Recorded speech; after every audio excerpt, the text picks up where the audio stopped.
Monday present sir, Tuesday present sir, Wednesday present sir, Thursday present sir, Friday present sir, Saturday absent sir. क्या है ये सब? आप सोच के कंफ्यूज हो गए होगे कि सर हम तो यहाँ पे टाइम सीरीज सर्च करके आए हैं और आप क्या पता नहीं अटेंडेंस लेके बैठ गए हो। तो students, welcome back to our channel lesson diary statistics part 1 का last chapter number 4 time series आज हम स्टार्ट करने वाले हैं। पूरा टाइम सीरीज का जो आपको फील देना चाहिए उसी के लिए ये एक एग्जाम्पल सेट कर रहा था मैं। टाइम सीरीज़ क्या है, कौन सी मेथड हमें पढ़नी है और एक्सरसाइज 4.2 का सॉल्यूशन आपको इस लेक्चर में मिलेगा। तो कंप्लीट लेक्चर एंड तक देखिए पूरे फोकस के साथ। I will try my best कि मैं आपको टाइम सीरीज़ का पूरा फील दे सकूं। हाँ, ये जो मैं एग्जांपल्स दूंगा, प्रैक्टिकल लाइफ एग्जांपल्स, तो उससे आपको 100% टाइम सीरीज़ एग्जैक्टली क्या है ना वो पता चल जाएगा। बिकॉज मेरा मोटिव हमेशा एक ही रहता है कि आपकी जो टेक्स्ट बुक होती है उसके अंदर वो ऑलरेडी चैप्टर को थियोरेटिकली समझा देते हैं इंट्रोडक्शन में, बट वो इंट्रोडक्शन बहुत ही बड़ा होता है और कहीं ना कहीं एक हायर लेवल थिंकिंग के लिए वो इंट्रोडक्शन होता है। स्टूडेंट लेवल पे कहीं ना कहीं वो समझ ही नहीं पाते कि वो कहना क्या चाहते हैं। ऑलरेडी आपने देखा होगा हमारा चैप्टर नंबर 1 का इंट्रोडक्शन, 2 का, 3 का, तो ये एक पूरी कहानी है जो मुझे आपको सुनानी है। चैप्टर 1 से चैप्टर नंबर 4 तक कंप्लीट एक कहानी है। आपने देखा कैसे 1 को 2 से रिलेट किया था हमने, 2 को 3 से रिलेट किया था, और वही चैप्टर नंबर 3 से अब हम रिलेट करने वाले हैं चैप्टर नंबर 4 पे। सभी चीज़ें आपको समझ में आ जाएगी, बस एंड तक लेक्चर को देखना। ओके, आपको दिख रहा होगा ये मैंने एक अटेंडेंस पूरा बना के रखा है मंडे से लेके सैटरडे तक। Week 1, second week, third week, fourth week, यानी कहीं ना कहीं पूरे मंथ की अटेंडेंस है। और कहोगे कि सर ये किसकी अटेंडेंस है? तो ये मेरी अटेंडेंस ही मान लो कि जब मैं आपके स्टैंडर्ड 7th में था तो 7th स्टैंडर्ड की ये मेरी अटेंडेंस है। ठीक है, ये एक प्रैक्टिकल एग्जांपल भी आप समझ सकते हो, कहीं ना कहीं कुछ हद तक सही भी है और कुछ हद तक थोड़ा बहुत डेटा मैंने आगे पीछे भी लिया है जिससे आपको समझ में आ जाए। ठीक है, इतनी अच्छी मेरी अटेंडेंस नहीं थी 7th में, हर दिन मैं प्रेजेंट नहीं रहता था, लेकिन ये श्योर है कि सैटरडे को मैं एब्सेंट रहता था। तो क्या है स्टूडेंट, पूरी एक कहानी सुनते जाना, टाइम सीरीज़ भी आपको समझ में आ जाएगा और साथ साथ में एक कहानी बातचीत भी आपकी मेरी होती रहेगी। 7th स्टैंडर्ड में जब मैं था तो ऐसी ही कुछ अटेंडेंस मेरी और कई सारे स्टूडेंट्स की होती थी कि मंडे से फ्राइडे तक ज़्यादातर प्रेजेंट रहते थे बट सैटरडे एब्सेंट रहते थे। क्यों ऐसा? तो मंडे से फ्राइडे आफ्टरनून स्कूल रहती थी, अच्छे से आराम से फ्रेश होके 11-12 बजे तक नींद करके जाते थे, लेकिन सैटरडे को मॉर्निंग स्कूल रहती थी और सुबह 6 बजे उठना था। That was a hectic thing और कुछ ना कुछ बहाने से हमारा सैटरडे को एब्सेंट रहता था। तो हमारी ही स्कूल का स्टेटिस्टिक्स का जो सर था उसको ये डेटा दिया गया कि भाई ये डेटा लो 7th स्टैंडर्ड के बच्चों का, इसको पढ़ो, एनालाइज करो और इस पर कुछ फ्यूचर फोरकास्ट करो। आई रिपीट माई वर्ड्स, इस पर ध्यान देना क्या मैं कह रहा हूँ। इस डेटा को पढ़ो, पास्ट का डेटा उसको पढ़ो, एनालाइज करो और फोरकास्ट करो, फ्यूचर को फोरकास्ट करो। तो 7th स्टैंडर्ड हमारा कंप्लीट हो गया और 7th स्टैंडर्ड के वैकेशन में वो सर को डेटा दे दिया। कौन सा डेटा दे दिया? 7th स्टैंडर्ड का पूरा हमारा चिट्ठा, जून से लेके मार्च तक का, और हर महीने में वीकली डेटा दे दिया अटेंडेंस का। वो स्टेटिस्टिक्स का सर था, उसने डेटा को एनालाइज किया, पढ़ा और उसे पता चल गया कि भैया ये बच्चे तो सैटरडे को एब्सेंट रह रहे। मैं और कई सारा हमारा ग्रुप था जिनको सुबह उठना बहुत ही, सुबह उठने में जोर आता था तो वो एब्सेंट रहते थे। तो उसने कहा भाई यहाँ तो चेंज लाना पड़ेगा, because as a teacher level इनको तकलीफ़ तो देनी पड़ेगी, सुबह उठाना है। वो उस वक्त के लिए तकलीफ़ थी बट कहीं ना कहीं उन्होंने हमें सुधारना ही चाहा था, तो उन्होंने इस चीज़ को चेंज कर दिया। ठीक है भैया कि 8th में आए तुम, तो उन्होंने 8th में स्कूल ही मॉर्निंग कर दी, यानी मंडे से सैटरडे तक सभी दिन मॉर्निंग। अब क्या करोगे, अब तो उठना ही पड़ेगा। तो अब जब हम 8th स्टैंडर्ड में आ गए तो क्योंकि उसने हमारा 7th का पास्ट पढ़ा, फ्यूचर फोरकास्ट किया कि ये लोग 8th स्टैंडर्ड में भी यही करने वाले हैं, सैटरडे को एब्सेंट रहने वाले हैं, इनको सुधारना होगा, इसलिए उन्होंने चेंजेस लाए, फ्यूचर फोरकास्ट किया और फ्यूचर चेंज कर दिया हमारा। अब मंडे से सैटरडे मॉर्निंग स्कूल हो गई और कंपलसरी अब तो हमें जाना था। अब हमारा ये जो एब्सेंट था वो सैटरडे के दिन भी चेंज हो गया था प्रेजेंट में। बट हम तो ठहरे मस्ती को स्टूडेंट, तो कुछ तो फिर से चेंज लाना था। तो चेंज कहाँ आया कि स्कूल में आखिर तारीख को भी फुल डे रहता था, स्कूल में आखिर तारीख को भी फुल डे रहता था। तो जून की आखिर तारीख यानी 30 डेट, उस दिन ज़्यादातर स्टूडेंट की क्या है, एब्सेंट। वैसे ही जुलाई आया, 31 ऑफ जुलाई, जुलाई की आखिर तारीख। स्कूल हमको जल्दी नहीं छोड़ती है, पूरा दिन ले रही थी, दूसरी स्कूल वाले छोड़ दे रहे हैं जल्दी, लेकिन यहाँ नहीं, तो क्या एब्सेंट। वैसे ही अगस्त, सितंबर, अक्टूबर, नवंबर, दिसंबर, पूरा हमारा 8th स्टैंडर्ड निकलते गया और पूरी आखिर तारीख पे ज़्यादातर स्ट्रेंथ क्या है, एब्सेंट। तो हमने एक नया ट्रेंड बना लिया। क्या वर्ड यूज़ कर रहा हूँ मैं, ट्रेंड। पहले यहाँ ट्रेंड क्या बना के रखा था, सैटरडे का। यहाँ ट्रेंड क्या बना के रखा था, मंथली, हर मंथ आखिर तारीख, लास्ट डे, ज़्यादातर विकेट गिरी हुई, ज़्यादातर एब्सेंट। फिर वही सर को वैकेशन में डेटा दिया गया, पास्ट का डेटा सही तरीके से मंथ वाइज मंथ, यहाँ वीक बाय वीक था, first week, second week, third week, fourth week, यहाँ मंथ वाइज मंथ, पूरा हमें साल का पूरे मंथ का उनको बता दिया गया और उसने पढ़ लिया, उसको पढ़ा, फ्यूचर फॉरकास्ट किया कि 9th में भी ये लोग ऐसा करेंगे, ठीक है, फिर से चेंज लाए। क्या चेंज लाए कि आखिर तारीख को half day. And believe me, 9th standard में कोई भी बच्चा आखिर तारीख को छुट्टी ही नहीं मारता था। क्यों? क्योंकि भाई आखिर तारीख है, हाफ डे है, 2-2.5 घंटे में छूट जा रहे हैं। तो अगेन ये हमारा एब्सेंट कन्वर्ट हो गया प्रेजेंट में। तो स्टूडेंट, इससे मैं रिलेट आपको ये करवाना चाहता हूँ कि आप यहाँ पे देखो, एक चीज़ फिक्स है। कौन फिक्स है? हमारा टाइम। ये देख रहे हो टाइम, मंडे, ट्यूसडे, ये एक टाइम है। मंथ ये फिक्स है, लेकिन चेंज क्या हो रहा है कि एक चीज़ जो एब्सेंट में थी, कुछ समय बाद उसका फोरकास्ट किया गया, वो प्रेजेंट हो गई। यहाँ पे एक चीज़ जो एब्सेंट थी वो प्रेजेंट में हो गई।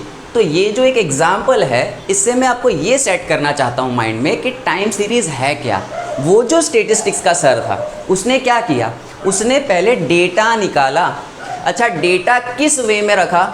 क्रोनोलॉजिकल ऑर्डर, इसको हम कहते हैं क्रोनोलॉजिकल ऑर्डर, कि मंडे से सैटरडे वीकली, कि भाई जून का first week, second, third, fourth, फिर आएगा जुलाई का फर्स्ट, सेकेंड, थर्ड, फोर्थ, ऐसे ही पूरे साल का उसने वीकली डेटा निकाला। डेटा निकाल के क्या किया, उस पास के डेटा को पढ़ा और पढ़ के उसने फ्यूचर का ट्रेंड पता कर लिया कि भाई अगर ऐसा ही चलता रहा तो नेक्स्ट ईयर 8th स्टैंडर्ड में भी यही बच्चों का ये ट्रेंड रहने वाला है। और उस ट्रेंड को उसने क्या कर दिया, चेंज किया। क्यों चेंज किया? क्योंकि ये हानिकारक था, नुकसानदायक था, ये फ़ायदे नहीं दे रहा था स्कूल को भी और स्टूडेंट को भी, इसलिए उसने उसको चेंज किया। कब चेंज किया?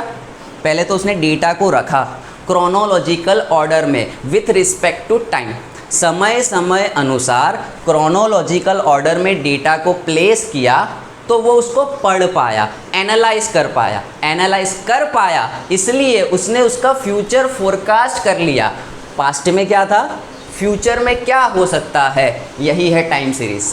यहाँ पे उसने डेटा को मंथ वाइज रखा, हो सकता है किसी डेटा में ईयर वाइज रखा जाए, है ना, 1990, 91, 92, 93, ऐसे 1990 से लेके 2020 तक रख दिया जाए। या हो सकता है डिकेड्स में रखा जाए कि 1880, 1890, देन 1900, देन 1910, 1920, ऐसे 10-10 साल के गैप में रख सकते हैं। तो डेटा को टाइम के अनुसार हम रखते जा रहे हैं, जमाते जा रहे हैं, कलेक्ट करते जा रहे हैं, उससे हम उसका पास्ट का परफॉर्मेंस परफॉर्म कर रहे हैं, देख रहे हैं, उसके पास्ट के परफॉर्मेंस से फ्यूचर का ट्रेंड निकाल रहे हैं, फ्यूचर का आइडिया ले रहे हैं कि फ्यूचर में सपोज, ये तो एग्जांपल था अटेंडेंस का, ठीक है, it was just an example, don't take it seriously. इतने भी हम ऐसे नहीं थे कि हम एब्सेंट रहते थे, किसी दिन आ भी जाते थे सैटरडे को, लेकिन ये जस्ट एक एग्जांपल था जिससे आप समझ सको कि क्या हो रहा है। टाइम सीरीज़ अगर मैं एग्जैक्ट अब आपको समझाऊँ तो आपको फील आ गया होगा कि time series is all about collection of data.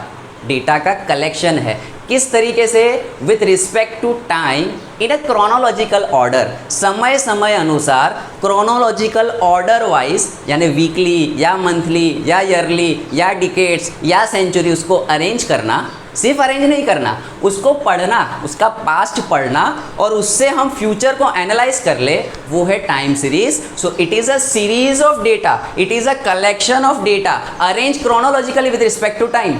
It is a series of data और कलेक्शन और arrangement of data chronologically with respect to time.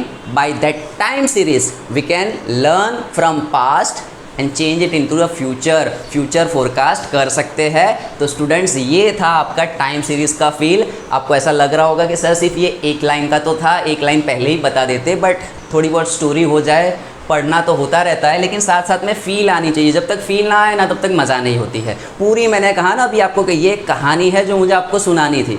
Index number से लेके लीनियर कोरिलेशन दोनों को मैंने रिलेट करवाया था। लीनियर कोरिलेशन से लीनियर रिग्रेशन उसको भी मैंने रिलेट कराया था।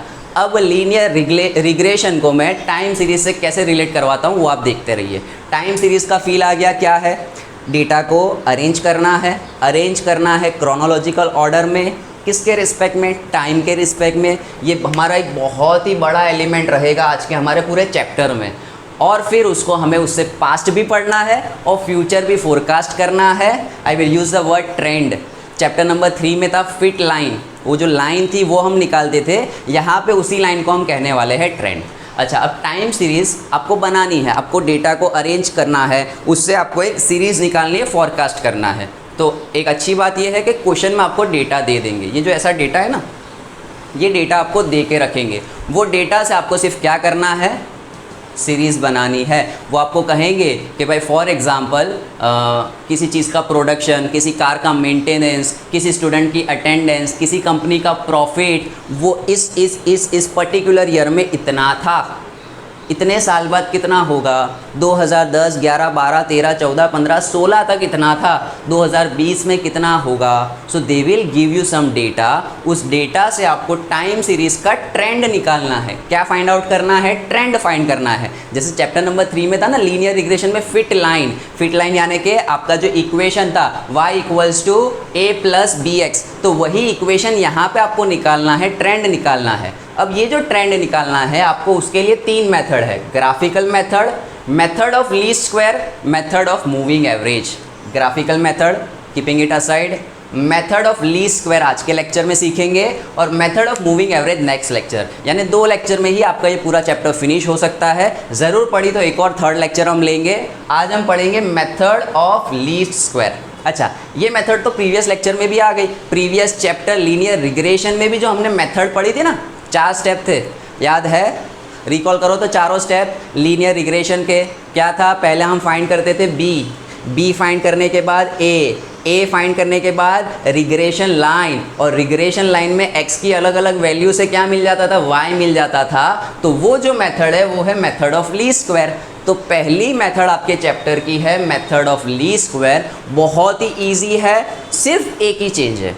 क्या चेंज है मेथड ऑफ लीस्ट स्क्वायर में? अगर आपको ध्यान हो तो आपका जो मेथड ऑफ लीस्ट स्क्वायर था उसमें फाइनल इक्वेशन क्या मिलता था? अगर आपको ध्यान हो तो कि y = a + bx, ये आपका इक्वेशन रहता था। y = a + bx, जहाँ x क्या था? x था independent variable. What was x? Independent variable. And what was y बार था डिपेंडेंट वेरिएबल। ये जो है वो इस पे डिपेंड करता था, और x कुछ भी हो सकता था। x हमें कभी ईयर में देते थे, कभी मेंटेनेंस कॉस्ट में देते थे, कभी रेनफॉल में देते थे ना। रेनफॉल बेस्ट एग्जांपल है कि इतनी रेनफॉल हुई, इतना प्रोडक्शन। रेनफॉल बढ़ेगा, प्रोडक्शन बढ़ेगा, रेनफॉल घटेगा, प्रोडक्शन घटेगा। तो वहाँ पे रेनफॉल आपका था इंडिपेंडेंट वेरिएबल, और उस रेनफॉल पे कौन डिपेंड करता था? उसका प्रोडक्शन, उसकी यील्ड डिपेंड करती थी। अब स्टूडेंट, अब हम मेथड ऑफ लीस्ट स्क्वायर से क्या फाइंड करना चाहते हैं? Time series. अच्छा, टाइम कभी भी किसी पे डिपेंड करता है? नहीं। समय किसी के लिए नहीं रुकता। 1990 का डेटा चेंज हो सकता है, लेकिन 1990 का ईयर चेंज नहीं हो सकता। 2020 का डेटा चेंज हो सकता है, चीज़ें 2020 में चेंज हो सकती है, लेकिन समय वहीं का वहीं रहता है। तो इस पूरे चैप्टर में हमारा जो इंडिपेंडेंट वेरिएबल x था पिछले चैप्टर में, उसको अब हम ले लेंगे टाइम t से। बस खत्म, method of least square finish हो गई। आपकी मेथड ऑफ लीस्ट स्क्वायर वहाँ पे इस पे डिपेंड करती थी, a और x पे। अब आपकी जो मेथड डिपेंड करने वाली है ओनली एंड ओनली t, यानी कि मेथड ऑफ लीस्ट स्क्वायर में अब हम 2 वेरिएबल लेंगे। एक तो फिक्स इंडिपेंडेंट वेरिएबल t और second dependent variable y। t ये रहा हमारा समय के अनुसार, ये हमारा y। यानी यहाँ पे अगर मेरे वाले एग्जाम्पल में लूँ तो हमारा टाइम यानी कि वीक हो गया या फिर मंथ, और हमारा वाई कौन हो जाएगा, हमारी अटेंडेंस, के समय के हिसाब से अटेंडेंस कितनी है, समय के हिसाब से प्रोडक्शन कितना है, समय के हिसाब से सैलरी कितनी है, समय के हिसाब से इन्फ्लेशन कितना है, समय के रिस्पेक्ट में प्राइस राइज कितना है, समय के रिस्पेक्ट में उसका डिग्रेडेशन कितना है, समय के रिस्पेक्ट में मार्क्स कितने आ रहे हैं, रैंकिंग कितनी आ रही है। तो हर चीज़ किसके रिस्पेक्ट में लेंगे, हम टाइम के रिस्पेक्ट में लेंगे। ठीक है स्टूडेंट्स, तो इतना आप पहले फटाफट स्क्रीनशॉट ले लो, थियरी को गो थ्रू कर दो। अच्छा, एक और थियरी भी आपकी बुक में दी है कि टाइम सीरीज के कंपोनेंट्स कौन से हैं, मेरिट क्या है, डीमेरिट क्या है, उसको आप गो थ्रू करो, इजीली आप समझ जाओगे। अब यहाँ से आगे का लेक्चर होगा complete focus on this method of least square and exercise 4.2। 4.2 start करते हैं, उसमें ही हम मेथड ऑफ लीस्ट स्क्वायर समझ लेंगे। समझनी तो क्या है, ऑलरेडी चैप्टर 3 में आपने अच्छे से पढ़ ही ली है, वही मेथड फिर से अप्लाई करनी है। कहाँ पे, 4.2 में। फटाफट आप चाहो तो इसका स्क्रीनशॉट ले लो और फिर हम स्टार्ट करते हैं हमारी एक्सरसाइज 4.2। ऑलराइट स्टूडेंट, अब एक क्वेश्चन देखते हैं एक्सरसाइज 4.2, जिससे हमें पता चल जाएगा कि भाई चैप्टर की थीम जो अभी प्रीवियसली हमने पढ़ी उसको न्यूमेरिकली कैसे फाइंड करना है। चैप्टर क्या है, टाइम सीरीज़ क्या है, वो पूरी मैंने ट्राई की आपको फील देने की कि किस तरीके से टाइम सीरीज़ को समझना है क्या वो।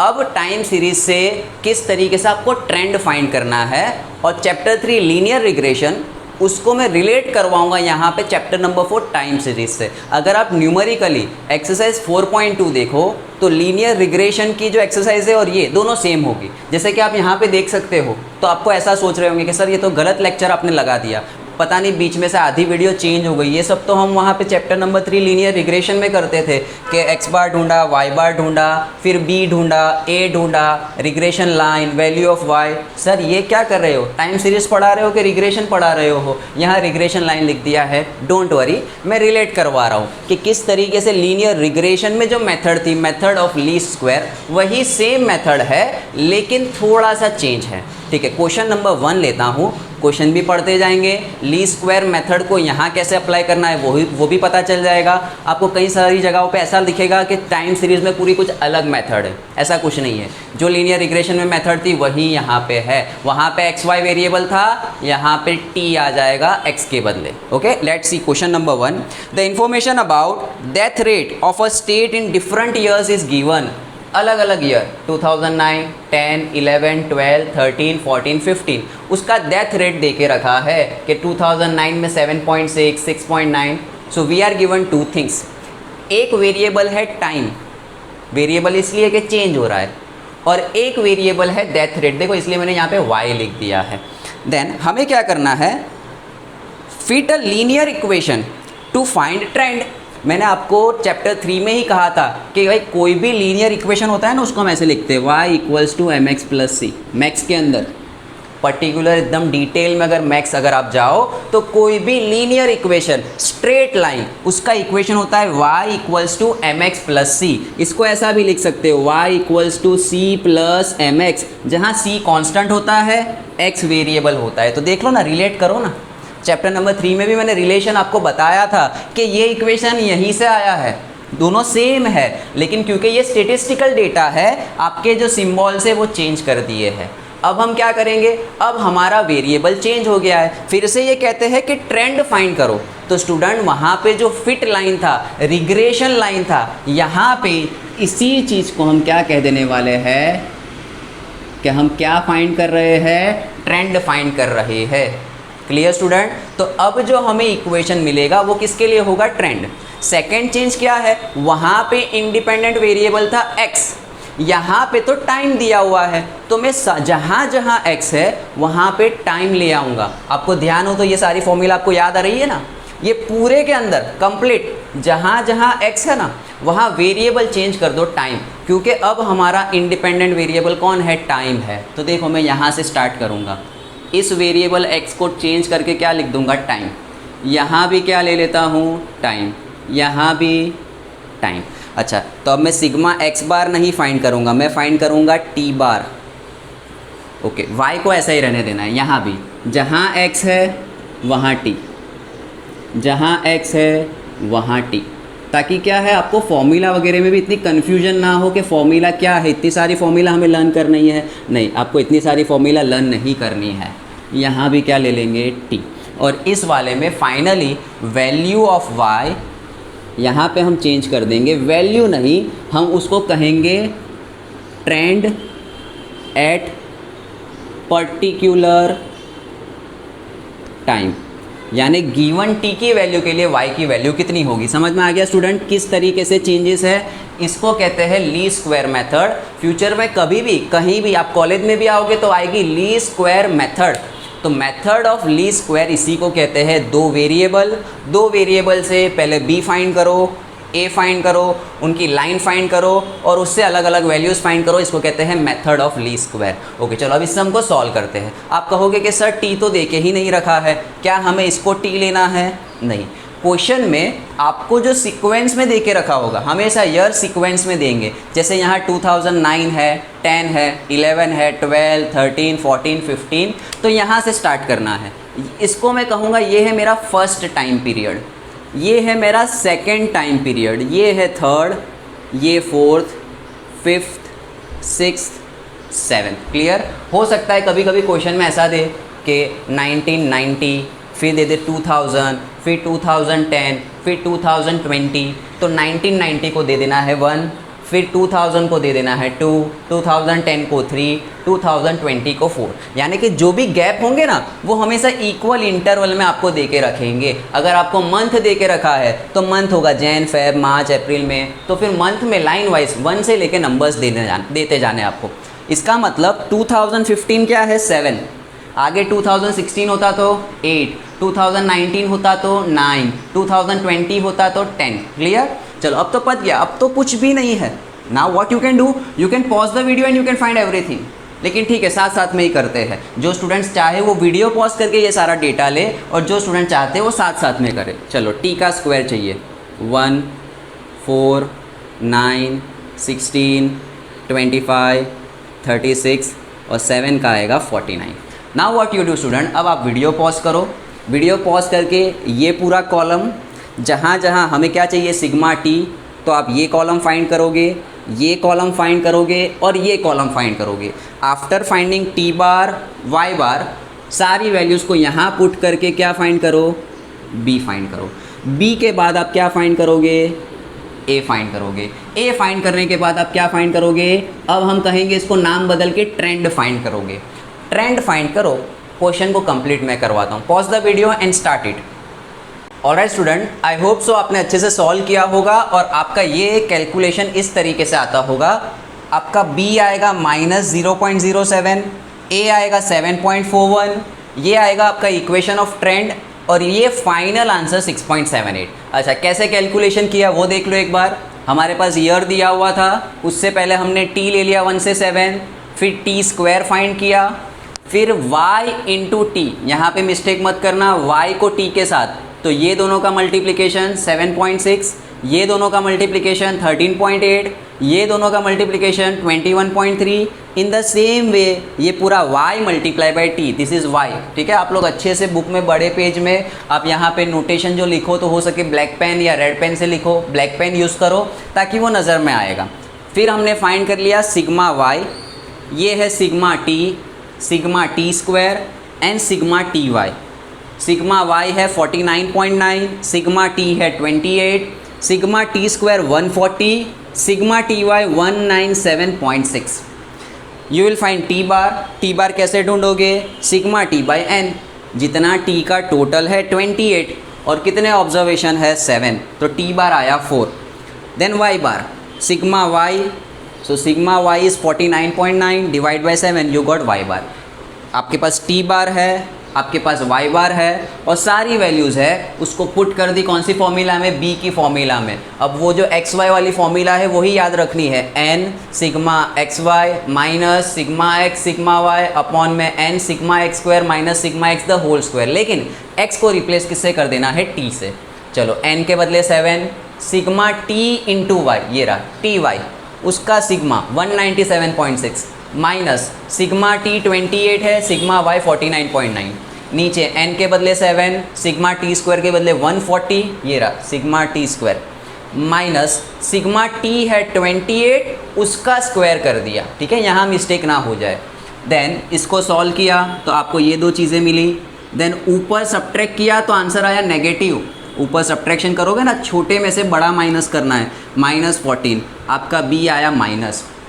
सॉरी प्रीवियस चैप्टर नंबर 3 में भी मैंने आपको बताया था कि बी जब जब माइनस आता है वो क्या इंडिकेट करेगा कि जो भी आपका डिपेंडेंट वेरिएबल है, यहाँ डिपेंडेंट वेरिएबल है डेथ रेट, वो अब आगे चल के जैसे जैसे समय बढ़ेगा डेथ रेट घटेगा। देखना तो अब जो हमारा फाइनल आंसर भी है ना, देखो कंपेयर कर लो, ये रहा 2015 में 6.9 है, 2017 में 6.78 घटा। सी चेक हियर, स्टेट सॉल्व ही नहीं करना है, साथ साथ में पढ़ते भी जाओ ताकि आगे जाके आपको इसके प्रैक्टिकल यूज़ पता चले। हमेशा जब भी बी आपका आता है नेगेटिव, क्योंकि जब आप कहीं कोई काम में जाओगे, कोई प्रैक्टिकल वर्क में जाओगे, फील्ड पे जाओगे ना, तो वो आपको चेक इसी तरीके से करेंगे। आपको इतना पूरा सम चेक करने के लिए नहीं देंगे, उनको तो पता है सम गोखा हुआ है, ये बनाओ ये बनाओ ये बनाओ and you will get the answer. वो आपको डायरेक्टली कहेंगे कि भाई पर्टिकुलर डेटा में बी इतना आता है, तो इससे क्या पता चलता है, तो बी नेगेटिव है, यानी अब जो आपका डिपेंडेंट वेरिएबल है वो आगे चल के फ्यूचर में क्या होगा, कम होने वाला है। ओके, फिर फाइंड किया ए है Y bar minus B T bar, value put की, आंसर आया 7.41। यहाँ पे चेक देख लेना, माइनस और बी की वैल्यू भी माइनस है तो माइनस माइनस होगा प्लस। देन बी ए, इनकी वैल्यू डाल दी हमने ट्रेंड। ये जो इक्वेशन पहले कहते थे रिग्रेशन लाइन का, अब कहेंगे equation of trend.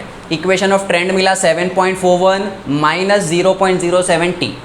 Final equation में हमें पूछा है कि डेथ रेट एस्टिमेट करो फॉर द ईयर 2017 में, तो टी के बदले दुबुक करके रख मत देना 2017, इतना ज़्यादा डेथ रेट आएगा ना कि पूछो मत। यहाँ पे टी के बदले 2017 मत रख देना, क्लियर, नेगेटिव में चला जाएगा हज़ारों गुना, तो डेथ रेट इतना माइनस में आएगा। तो आप कहोगे कि सर 2017 तो दिया है, फिर हम क्या रखें, तो भाई 2017 तो ईयर है, लेकिन आप देखो हमने 2009 को 1 कहा, 10 को 2 कहा, 11 को 3, 12 को 4, 13 को 5, 14 को 6, 15 को 7, तो अब सोचने वाली बात है, 16 को 8, 17 को देंगे 9। अगर 18 कहते तो टी के बदले 10 है ना, 19 कहते तो 11, तो यहाँ पे मैं टी कितना लूँ, 2017 लूँ, नहीं, टी लूँगा मैं 7 के बाद, 2016 होता तो 8, 2017 है तो 9, तो टी कितना ले लेता हूँ मैं 9। अब इस इक्वेशन में टी के बदले कितना रखता हूँ 9, एंड फाइनली मेरा डेथ रेट आएगा 6.78। सो एस्टिमेट हो गया। देखो अब समझो वो जो मैंने एग्जांपल स्टार्टिंग में समझाया कि प्रैक्टिकल लाइफ वाला एग्जांपल, अटेंडेंस वाला, अब मैं वही स्टेटिस्टिक्स का सर मैं हूँ। पहले मेरा स्टेटिस्टिक्स का सर था, वो हमारी अटेंडेंस से खेल करके फ्यूचर फोरकास्ट करके फ्यूचर को चेंज कर देता था। अब मैं वही स्टेटिस्टिक्स का सर हो गया और मैंने डेटा पढ़ा, 2009 से लेके 15 तक का पूरा डेटा निकाला, डेटा को एनालाइज किया तो पता चला डेथ रेट ये कम हुआ, फिर बढ़ा, फिर थोड़ा कम हुआ, फिर कम, तो मैंने इसका एक ट्रेंड इक्वेशन निकाल लिया। अब किसी भी समय मेरा प्रिंसिपल या जो भी मेरी हायर अथॉरिटी है पूछे कि भाई ट्रेंड क्या है, ये रहा, वो बोले टी 2018 तो भाई 9 रख दो, वो कहता है 2019 तो 10 रख दो, वो कोई भी ईयर देगा, मैं उसको प्रोबेबल ट्रेंड बता दूंगा, जिससे हम एस्टिमेट कर सकते हैं कि भाई डेथ रेट इतना हो सकता है, इतना कम हो सकता है, इतना ज़्यादा हो सकता है। इससे आप ये भी एस्टिमेट कर सकते हो, रिवर्स भी जा सकते हो, सिर्फ एक कैलकुलेशन के लिए। तो यहाँ पे 2009 से 15 दिया था, हमने 17 का डेटा एस्टिमेट करके बता दिया। ये आपका फाइनल आंसर है, that death rate in 2017 will be 6.78। Now student, next जितने भी क्वेश्चन है सेकेंड, थर्ड, फोर्थ, वो आप खुद से कर सकते हो, बहुत ही डेप्थ में अच्छे से मैंने आपको समझा दिया है। नेक्स्ट लेक्चर में हम दूसरी जो सेकेंड एक मेथड है वो लेने वाले हैं, मेथड ऑफ मूविंग एवरेजेस। आप इलस्ट्रेशन सारे के सारे कर लो, जितने भी इलस्ट्रेशन है, आपका इलस्ट्रेशन स्टार्ट होगा इलस्ट्रेशन नंबर 3 से। सो इलस्ट्रेशन 3, 4, 5 ये आप अच्छे से करो, फिर एक्सरसाइज करो। फर्स्ट टास्क क्या करो, आप ये क्वेश्चन अच्छे से सॉल्व करो, इसके बाद इलस्ट्रेशन करो और फिर एक्सरसाइज 4.2 करो। आई गारंटीड कि आप कर लोगे। अगर आप इतना सब समझ गए, इलस्ट्रेशन कर लोगे, तो गारंटी है कि 4.2 के बाकी क्वेश्चंस भी कर लोगे। Try some questions of section D and F also. Clear student, मिलते हैं नेक्स्ट लेक्चर में। If you wish you can take a screenshot of it. Alright student, see you in next lecture.